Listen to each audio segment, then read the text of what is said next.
Okay, during the system information reception procedure, this is where it basically starts to get more information about the cell.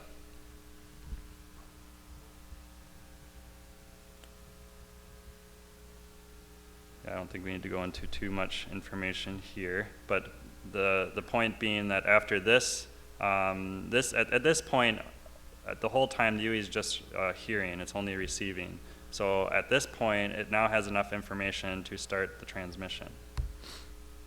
And to do this, it needs to do random access first. So random access is a contention-based, where it's not exactly scheduled yet, so it kind of competes during this time to connect to the eNode B. Once it's finally connected, then it knows all the synchronization and is able to be scheduled at that time.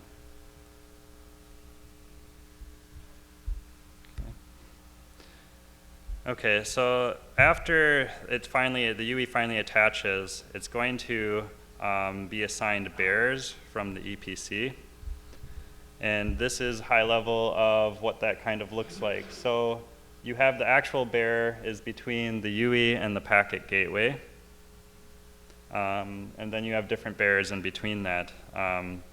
But there's basically two different bearers. There's the guaranteed bitrate bearer. So for certain applications or certain business customers that you need to guarantee a certain service, there's bearers for that. And then there's the non-guaranteed bitrate one. So there's always going to be a default bearer, and the default bearer will always be non-GBR. So for Baicells, there's going to be one bearer sign that's default, and it's non-GBR. In the future, we plan to implement the ability to create more bearers for different types of services. Okay, so this goes into kind of the terminology when it comes to the bearer.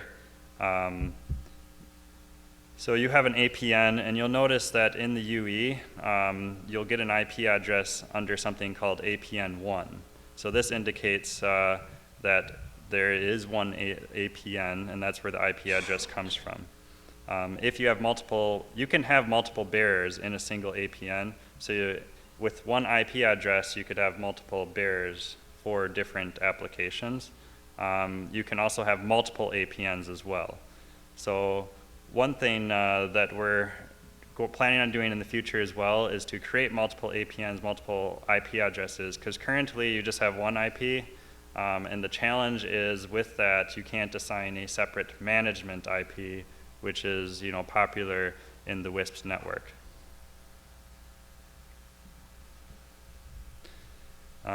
So with the beta software, if you look at the last term here, UE Amber, this is what is the bit rate, maximum bit rate allowed between all of the bearers, all the non-guaranteed bit rate bearers. So with the beta software, right now, you're able to actually rate limit customers. And what this does is with the bearer, it assigns a UE Amber. And this is how we're able to currently rate limit with the Baicells equipment. And this is yeah. Yeah. Okay, so this kind of just goes through high-level overview of what that looks like. So for example, if you had 2 APNs, you can, with each APN, like I said, have multiple bearers. You'll notice that the UE Amber means that across all non-guaranteed bitrate bearers and all APNs, that it will be rate limited to that specific rate.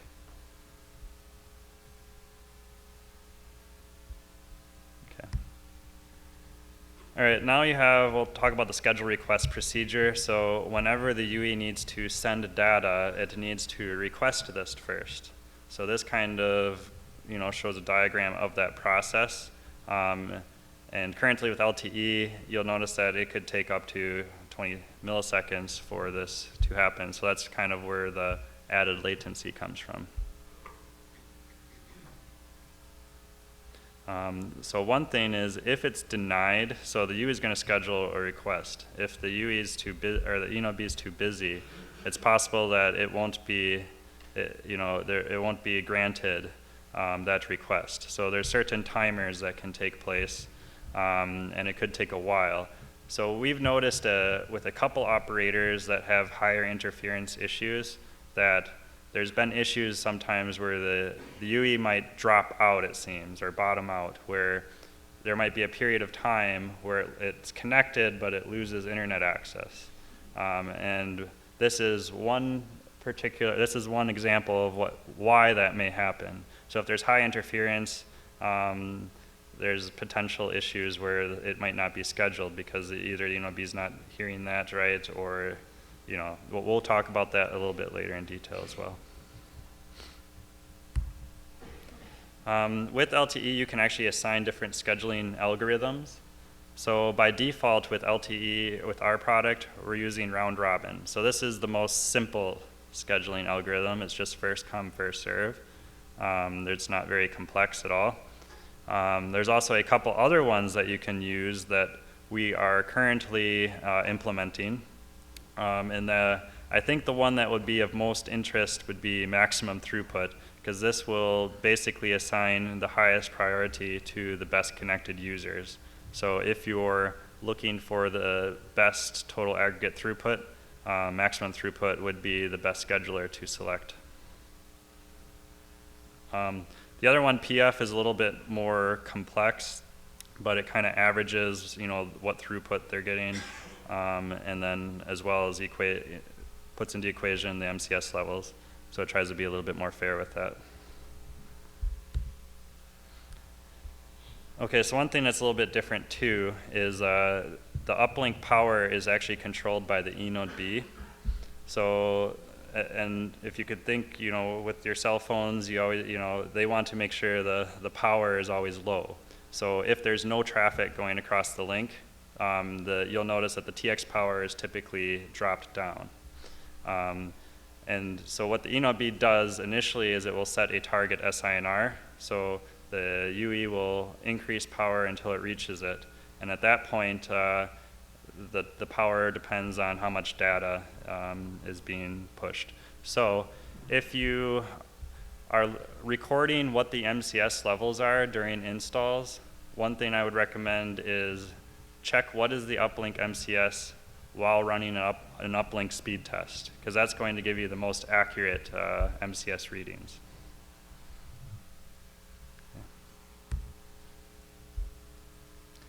Okay, so here we'll talk about the basic signal measures with LTE. You have the typical RSSI, which most are used to, but in LTE we introduce RSRP. Now this is the actual power of the reference signals. And the difference with RSSI and RSRP is RSSI is more of a wideband approach. It will determine what is the signal power across the whole reference signal resource block, where RSRP only cares about the one little resource element. So that's why the RSRP is a lot weaker. It's only doing a narrowband approach for receiving signal. RSRQ just takes an equation of the RSRP and RSSI to help determine if there's any issues. It's basically the quality of the signal. So the other point being that RSRP, it does a better job at knowing what is the signal of a particular sector. So assuming that your PCI planning is correct, you could have noise from other sectors, and RSRP would help, eliminate that. So it's able to determine what is the power of that particular sector. So it's a little bit difficult to determine if there's interference with RSRP, but it does determine, what the actual power it should be receiving is. Okay, so this is kind of a diagram of the differences here. Like I mentioned, you'll see in the yellow highlighted area shows this is where RSSI would measure, and RSRP only cares about the actual elements itself. So it's a more narrow band read.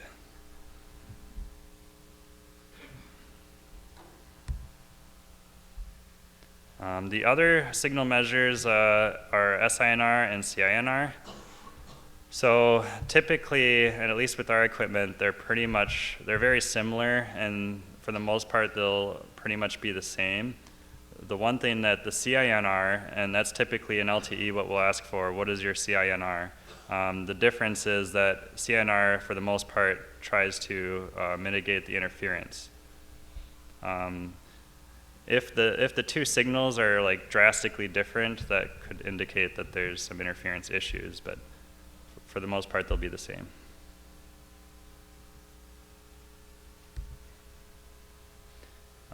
Okay, so with that, we can move on to the Baicells setup and configuration.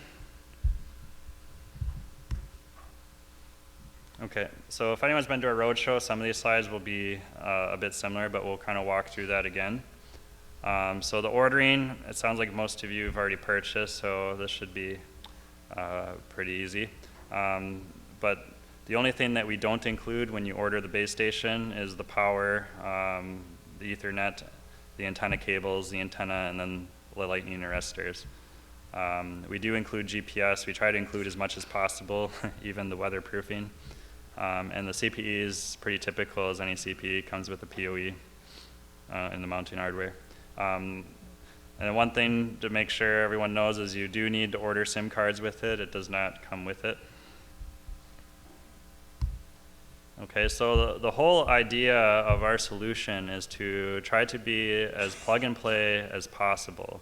So by moving the core to the cloud, we're able to achieve that where you don't have this added upfront cost or infrastructure to implement.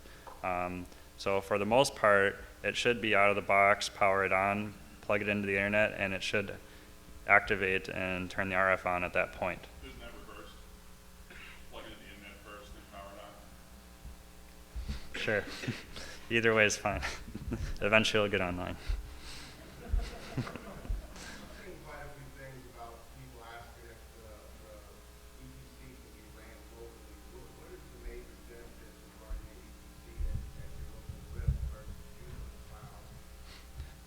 I think it's just more of, with the core being the cloud, it's more, it's just the added cost is one. So the EPCs generally are pretty expensive and complicated to configure. So to be plug and play, we would need the core in the cloud. Now, I think as some people progress and they add more equipment, it might make sense at some point to implement your own core. So yeah, it's just more of getting started. The cloud core is more attractive. And for operators that want to run with kind of a light overhead, the cloud might make more sense as well. Do you discuss local breakout, the advantages of that, which other vendors are trying to get to in future versions? Yeah, I'm trying to think if I have slides on that. Yeah, we do. But so the difference with our equipment is we have something we call LGW, or local gateway, or local breakout. So that's how we're able to achieve the cloud core design. So basically the user traffic would terminate on the eNode B itself and then reroute through your network like any other typical Wi-Fi AP would at that point. So we're basically separating the control plane and the user plane. In most LTE networks, typically all the traffic from control to user, all of that will go across your backhauls to the EPC. I do think there's a benefit, though, of using LGW in that it seems that it's not as susceptible to interference, where typically if you're sending all traffic across the backhaul, it would.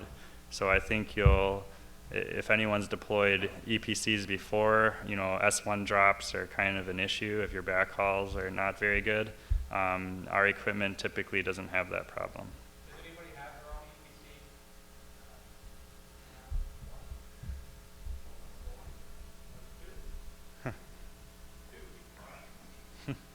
Sure.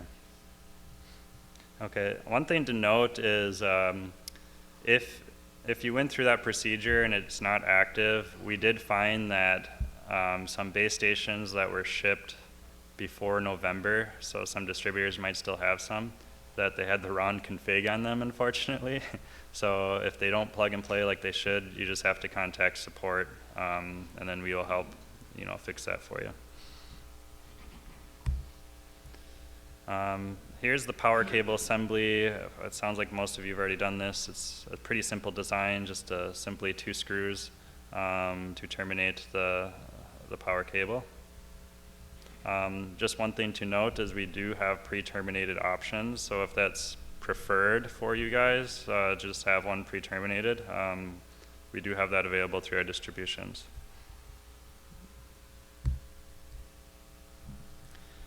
So installation, we kind of walked through that, is pretty simple. You attach the antenna, then the data, and then power. By default, the data interface is in DHCP client mode.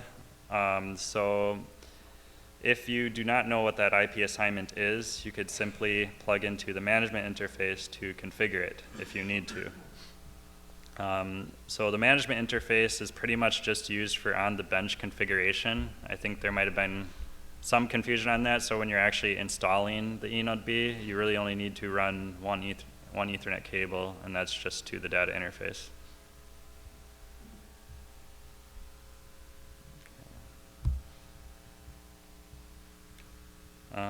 Okay, so startup procedure. See, this slide got changed a bit.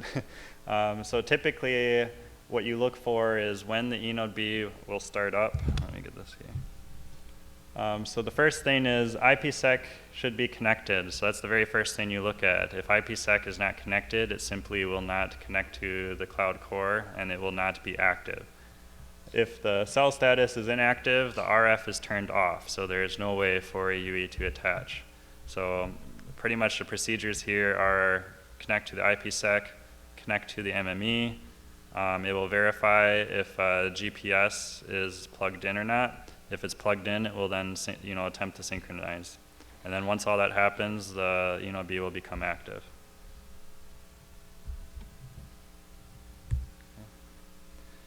So this is a screenshot of the new software that some customers have deployed right now. So this gives you more of a Wi-Fi feel where you can see all the connections made to the actual eNode B. So this is typically not very common in the LTE space, but we did add this so that you could log into the web GUI and have a quick reference to everyone that is connected. You'll notice that on here we do have, like we mentioned before, the CQI levels. So you can see this is what the UEs are reporting back to the eNode B, and it determines what the MCS level should be at that point. And you'll notice the TX powers are all over the place, and that's just simply, like we mentioned before, the eNode B will control the power to try to be as low as necessary. And then the other benefit, I probably didn't run on that either, is by lowering the power of all the UEs, you're able to help reduce a lot of interference caused by the UEs. If all the CPEs are running max power, you'll run into a couple issues, one being interference, and then the eNode B will hear others a lot stronger, and there could be some near-far issues with that. Is there an automatic power control setting that responds to that?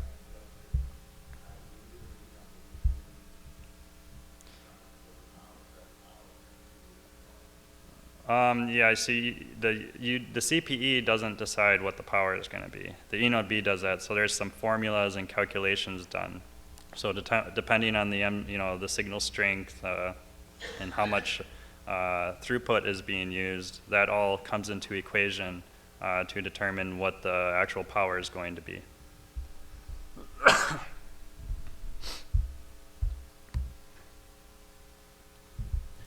Okay, so this shows the quick setting page from the current GUI. Like we mentioned before with the bands, you have band 42, 43, that kind of encompasses the part of the CBRS band, so that's why the new band 48 was created.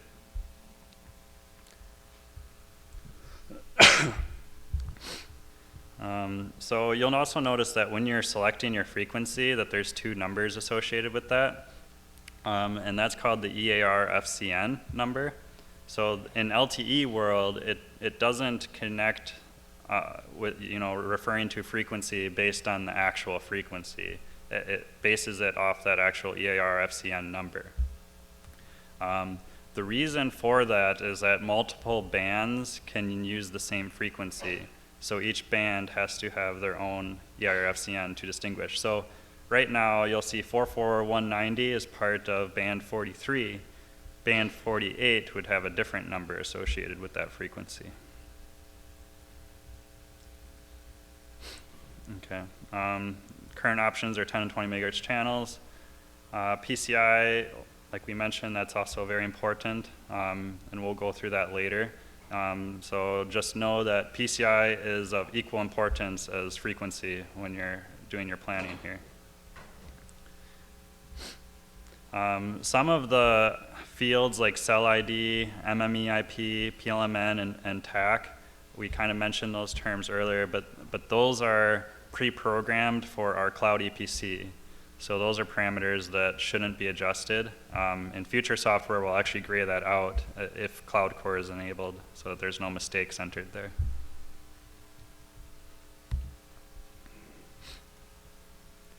Okay, so network interface is pretty simple. I'm just walking through the pages that you would typically configure.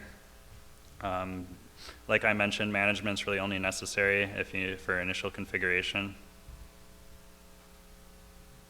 One note on here, you do have the ability to add VLANs, but we did find bugs with that currently that can cause issues. So I would refrain, or not use VLANs until that's resolved. What's the symptom of the bug? If you add a VLAN, typically you would add a VLAN for your management, but the current logic is that the S1 tunnel between the eNode B and the EPC, the cloud EPC, would utilize that, which is generally not preferred.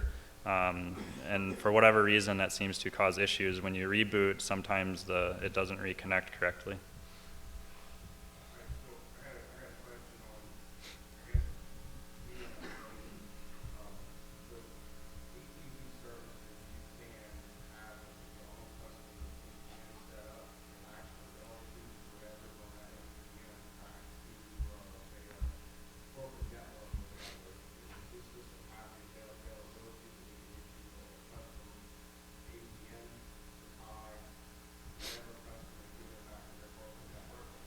All right, so I think you're talking more on the UE side though, right? The CPE side? Right. So all the policies and configurations for APN management, that's actually done on the core at the MME side. With the cloud core configuration, you're kind of stuck with just the one APN. If you have your own core, yes, you can do what you mentioned. You can assign multiple APNs, but currently you would need your own core to do that.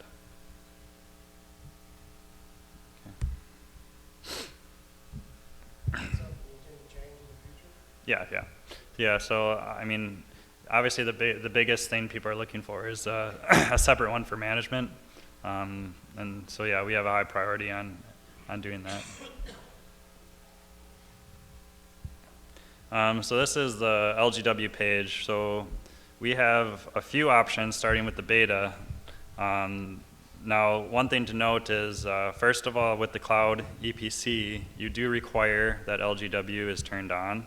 That way that the data traffic doesn't route to the cloud core.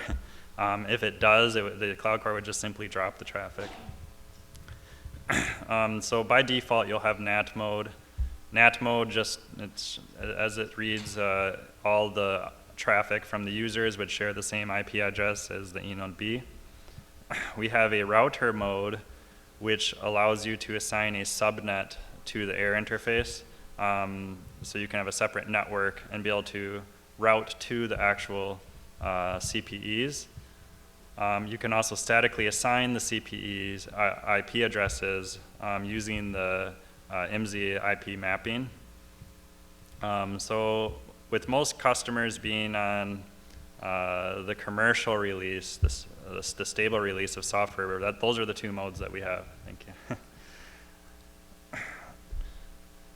So the other thing just to note is if you do router mode, you do have to add, of course, a static route to that subnet so that you can reach that network. But I think currently router mode is the more popular choice, as that's the way that you can route directly to the CPE. So you can do some firewall and NATing rules to assign public addresses using that method.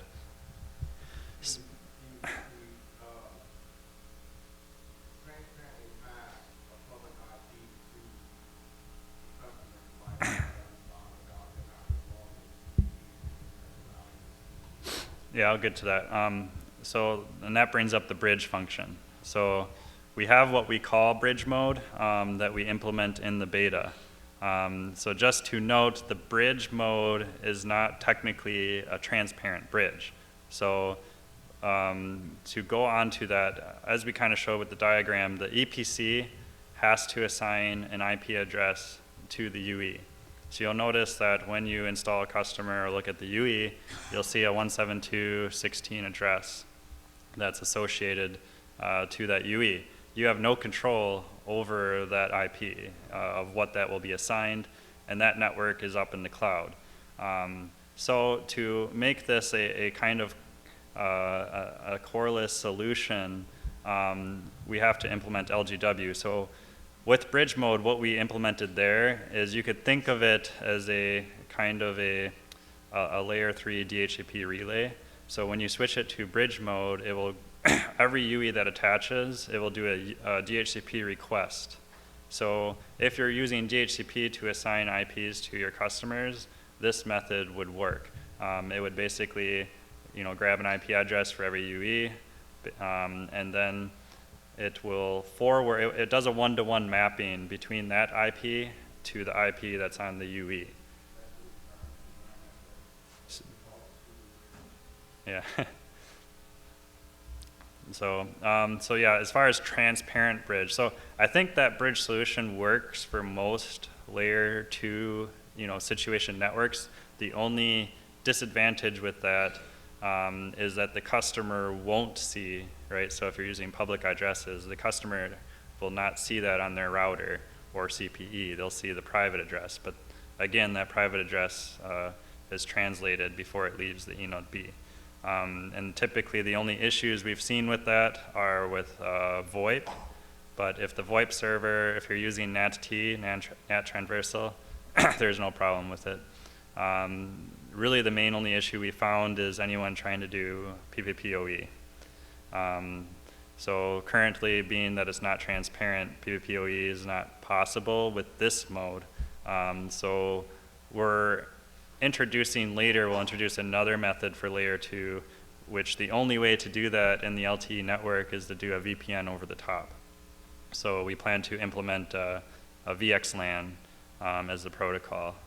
So eventually our CPE will support VXLAN so that you can just VPN over the top to do PPPoE.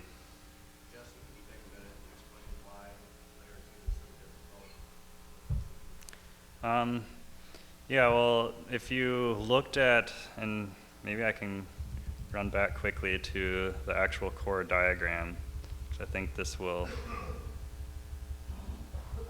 okay.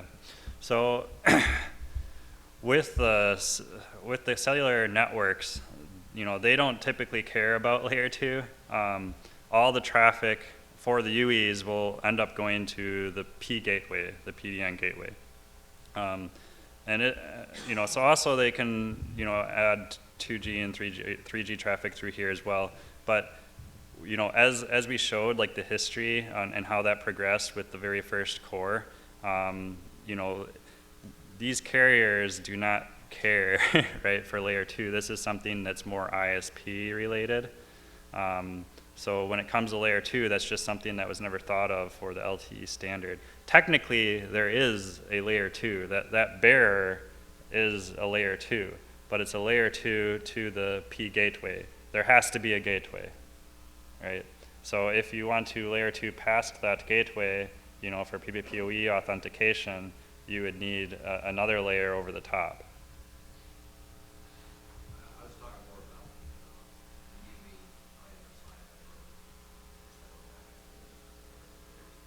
IMSI. Okay, yeah, I'll get on. Let me run back here quick.